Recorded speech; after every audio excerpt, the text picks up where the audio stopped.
당신의 능력은 지금까지 인정받아 왔습니까? 더는 아니더라도 당신이 잘한 만큼이라도 인정받았나요? 세계적인 바이올리니스트 조슈아 벨의 연주에는 10만 원이 넘는 입장료에도 수천 명이 몰려 매진을 기록했습니다. 하지만 그가 허름한 복장으로 지하철역에서 연주했을 때 무려 40억이 넘는 바이올린으로 최고의 연주를 선보였음에도 음악을 듣고 멈춘 사람은 거의 없었습니다. 1000명이 넘는 사람이 그의 앞을 지나갔지만 단 7명이 잠깐이라도 멈추어 그의 음악을 들었죠. 결코 무시해서는 안 될 진실이 있습니다. 능력은 그 자체로 빛을 발하지 않는다는 것입니다. 어쩌면 당신은 뛰어난 잠재력을 가지고 있는 인재일지도 모르지만 누구도 그 사실을 알아채지 못할 수 있습니다. 당신은 자신의 능력을 남들에게 보여줄 수 있어야 합니다. 책 어떻게 능력을 보여줄 것인가는 이렇게 말합니다.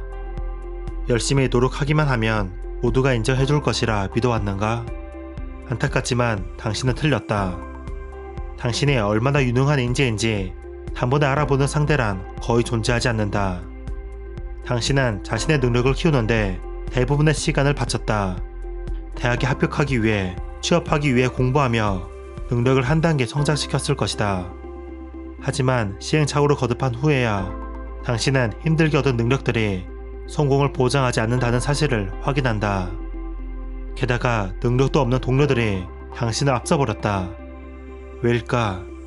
당신이 자신을 제대로 판매할 준비를 갖추도록 해준 사람이 아무도 없었기 때문이다. 어쩌면 여러분은 액자 없는 예술품일지도 모릅니다. 아무리 뛰어난 예술품이라도 우리는 그것이 박물관에서 고급 액자 안에 들어있을 때 가치를 알아봅니다. 우리를 증명해줄 근사한 액자가 필요한 이유입니다. 능력을 보여주는 법을 알아야 합니다. 실력을 쌓는 것이 중요한 만큼 보여주는 것도 중요합니다.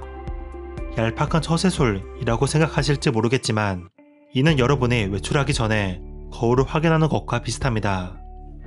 머리를 손질하고 향수를 뿌리고 옷을 다려 입는 이유는 사람들이 자신을 좋게 봐주었으면 하기 때문입니다.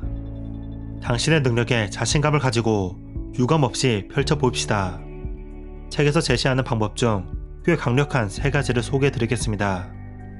첫째, 상대의 기대치를 높여라.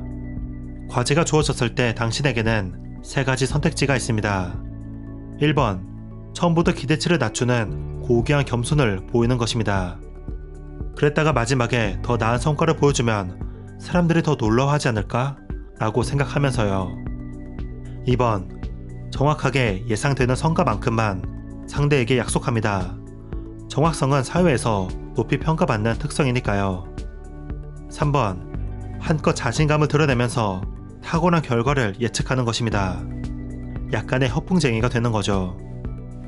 우리는 지금까지 1번과 2번이 좋은 행동이라 배워왔습니다.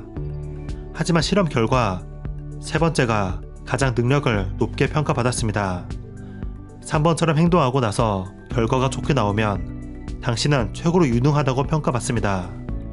결과가 좋지 않아도 여전히 3번은 1번보다 2배 더 유능하다는 평가를 받습니다. 옥스퍼드 대학에서 보이는 능력에 관해 연구한 저자는 다음과 같이 말합니다. 상대방에게 당신이 이 분야에서 뛰어난 능력을 가진 사람이라 분명하게 말하고 당신에게 맡겨진 과제에 자신감을 보여라. 그러면 사람들은 당신의 말을 믿고 또 그 인상을 굳건히 확인하게 될 것이다.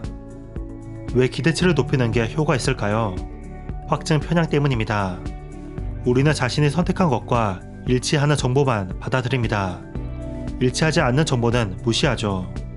명품 가방을 산 뒤 가방의 바느질 하나가 비뚤어진 것을 찾아내면 우리는 그것이 수작업의 증거라 생각합니다. 하지만 싸구려 가방이었다면 우리는 제작자의 솜씨를 욕하게 됩니다. 다시 누군가 당신에게 과제를 맡긴다면 이렇게 말해봅시다. 걱정 마세요. 저는 제 분야에서 일을 최고로 잘 해내는 사람입니다. 2번째, 좋은 소식과 붙어 다녀라. 사람들에게 전하고자 하는 좋은 소식이 있다면 가능하면 그 소식을 당신과 연결하는 게 좋습니다. 당신의 자동차라면 좋은 소식은 광고 모델입니다. 매력적인 광고 모델이 자동차에 가까이 있을수록 우리는 그 차를 좋게 봅니다. 생각해보면 그 모델은 차에 대해서 제대로 잘 모를 텐데 말이죠. 후광 효과라는 게 있습니다. 유명 인사와 같이 사진을 찍으면 나도 유명해지는 것 같은 효과입니다. 좋은 소식을 전하면 내 이미지도 같이 좋아집니다. 책은 다음과 같이 말합니다. 좋은 소식을 전할 때는 전화나 이메일 대신 몸소 나타나서 가능하면 직접 전달해라. 회의석상에서 좋은 소식을 전하면서 자신을 돋보이게 해라. 짧게 이야기하고 공간 중앙에 자리를 잡아라. 가능하나 오랫동안 사람들의 시야에 머물러라. 한순간 한순간이 좋은 소식과 당신 사이의 연관성을 강화시킬 것이다. 세 번째, 차려입어라. 똑같이 종이에 서명하는 순간이라도 500원짜리 볼펜을 건네는 사람보다는 만년필을 건네는 사람에게 더 믿음이 갑니다. 컨설턴트라는 직업이 생겼을 때 그들은 지위 상징의 중요성을 잘 알고 있었습니다. 그들은 자신의 원하는 지위를 가지고 있던 로펌의 변호사들처럼 옷을 입기 시작했습니다. 그리고 자신들이 변호사와 비슷하게 기업의 문제를 해결하는 전문가라고 홍보했죠. 옷을 고를 때 당신에게 필요한 건 지금 당신에게 맞는 옷이 아니라 당신이 갖고 싶은 지위에 맞는 옷입니다. 무조건 비싼 옷을 사라는 것이 아닙니다. 합리적인 가격 안에서도 적절한 이미지를 만들 수 있습니다. 어떻게 능력을 보여줄 것인가에는 다음 문구가 나옵니다.